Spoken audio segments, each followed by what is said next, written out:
नमस्कार दोस्तों, स्वागत है विधि वॉइस में एक नई कहानी के साथ।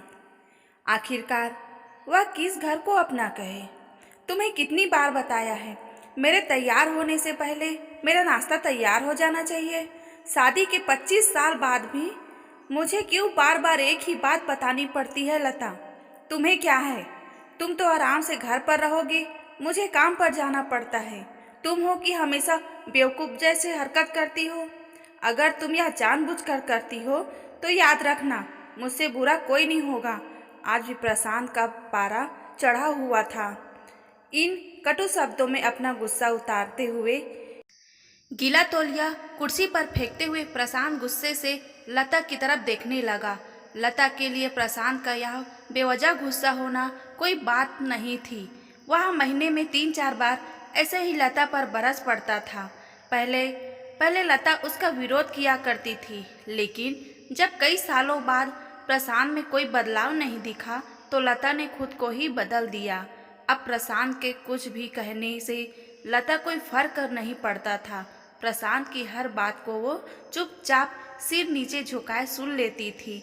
शादी के पहले 5 साल तक लता ने पूरी कोशिश की थी कि प्रशांत को बदला जाए, लेकिन फालतू का गुस्सा करना और बाद में लता को भला बुरा कहना, यह मानो जैसे उसकी आदत बन गई थी।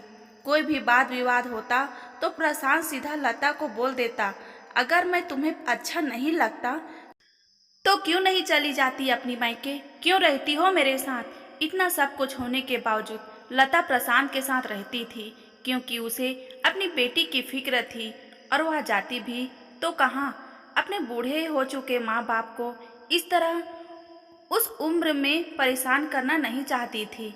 और समाज लोग क्या कहेंगे, यह भी तो उसे देखना था।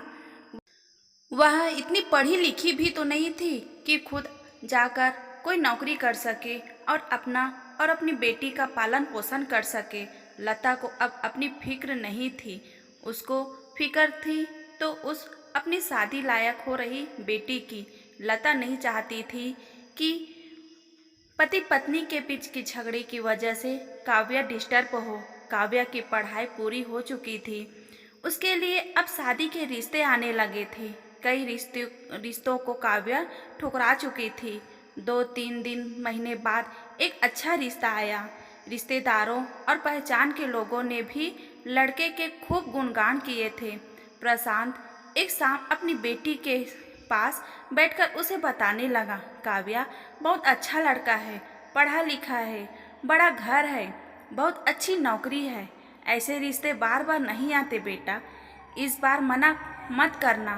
काव्या अपने पिता से ज़्यादा बात नहीं करती थी, शायद डरती थी या शायद नफरत करती थी, लेकिन आज वो अपनी पूरी हिम्मत इकट्ठा कर बोली, मुझे अभी अपनी शादी नहीं करनी है पापा, मैं नौकरी करना चाहती हूँ, खुद अपने पैरों में खड़ी होना चाहती हूँ। तो उसमें क्या बड़ी बात है? मैंने लड़के से बात की है, वह तुम्हें किसी बात के लिए नहीं रोकेगा। तुम शादी के बाद भी नौकरी कर सकती हो, वह तुम्हें नौकरी के लिए परमिशन दे देगा। प्रशांत बोला, मेरा नौकरी करना या ना करना उसकी परमिशन पर क्यों डिपेंड रहेगा पापा? काव्या ने पूछा। कह रहा हूँ ना, तुम्हें किसी भी चीज़ की कमी नहीं होगी वहाँ। ऐसे रिश्ते बार बार नहीं आते, इसे ठुकराना मत, बहुत खुश रहोगी वहाँ। प्रशांत बोला, पापा क्या मैं इतनी ही खुश रहूँगी जितनी मम्मी इस घर में खुश है? काव्या ने तंज कसते हुए कहा, आज तुम्हारी जबान कुछ ज़्यादा नहीं चल रही? प्रशांत गुस्से से आंखें बड़ी करते हुए बोला, पापा मुझे शादी नहीं करनी, क्योंकि शादी के बाद अगर वह लड़का आपके जैसा निकला तो मैं क्या करूँगी? मुझे आपके जैसा जीवन साथी नहीं चाहिए जो बिना बात के मुझ पर हमेशा चिल्लाए। मुझे कुछ भी अपनी पसंद लेना हो तो 10 बार सोचना पड़े, कहीं वह नाराज हो जाए।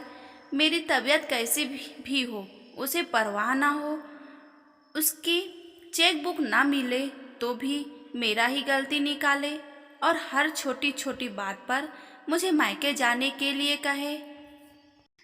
काव्या ने अपना दिल खाली करते हुए पापा से सब कह दिया।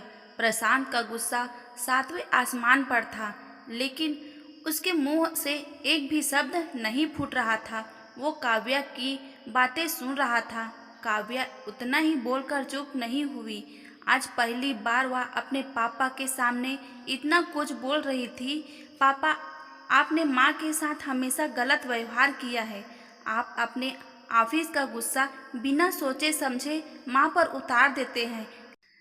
कभी इस बात की परवाह भी नहीं करते कि उन्हें कैसा लगता होगा। आपकी बातें सुन सुन माँ ने अपना स्वाभिमान खो दिया। प्रशांत आज पहली बार अपने किए बर्ताव को महसूस कर पा रहा था। वो इतना ही बोल पाया, जो तुम्हारा मन है वो करो। मैं तो इतना बुरा हूँ ना? काव्या ने प्रशांत का हाथ पकड़ा और बोली, पापा, मुझे सिर्फ एक सवाल का जवाब दे दो। क्या आप चाहते हैं कि मेरा पति आपके जैसा हो? अगर आपका जवाब हाँ है तो कर दीजिए मेरा आज रिश्ता, और ना है तो मुझे आत्मनिर्भर बनने दीजिए। प्रशांत कुछ भी ना बोल पाया और वहाँ से चुपचाप बाहर चला गया। आज उसे लता के सामने जाने में शर्म आ रही थी। चलते चलते उसकी आंखों में आंसू बह रहे थे। प्रशांत ने आज से अपने आप को बदलने का निश्चय किया। अगले दिन से लता ने अपने पति में काफ़ी बदलाव देखा। वह सोचने लगी कि जो हिम्मत काव्या ने दिखाई है, वह हिम्मत अगर मैं पहले ही दिखा देती तो शायद आज परिस्थिति कुछ और ही होती। अब काव्या पढ़ लिख कर अच्छी नौकरी करने लगी थी और 3 साल बाद उसके लिए एक अच्छा रिश्ता आया। और उसकी विदाई पर प्रशांत बोला, बेटा, तू हमेशा खुश रहेगी क्योंकि तेरा पति तेरे बाप जैसा नहीं है। प्रशांत की यह बात सुनकर लता और काव्या की आंखों से आंसू बहने लगे। दोस्तों, हमारे समाज में औरत को भले ही देवी का दर्जा दिया जाता है, लेकिन वह स्वतंत्रता नहीं दी जाती जो उन्हें देनी चाहिए। उन्हें बचपन से ही बताया जाता है कि वह पराया धन है। स्कूल से आने में देर हो जाए तो पिटाई मिलती है। मोबाइल पर बातें करते हुए दिख जाए या खिड़की से झांकते हुए दिख जाए तो शक किया जाता है। माँ बाप का घर तुम्हारा नहीं है, पति का घर ही तुम्हारा है। जीवन भर यह बातें बता बताकर उन्हें ससुराल भेज दिया जाता है और एक दिन किसी छोटे मोटे झगड़े में ससुराल वालों से उन्हें सुनना पड़ता है कि इस घर को छोड़ दो और मायके चली जाओ। अब आप ही बताओ दोस्तों, ऐसी स्त्रियों का सच्चा घर कौन सा है? आखिरकार वह किस घर को अपना कहे? हमेशा की तरह पूरी कहानी पढ़ने के लिए आपको धन्यवाद दोस्तों। उम्मीद है यह कहानी आपके दिल को छू गई होगी। तो लाइक सब्सक्राइब जरूर कीजिएगा। कहानी सुनने के लिए बहुत बहुत धन्यवाद।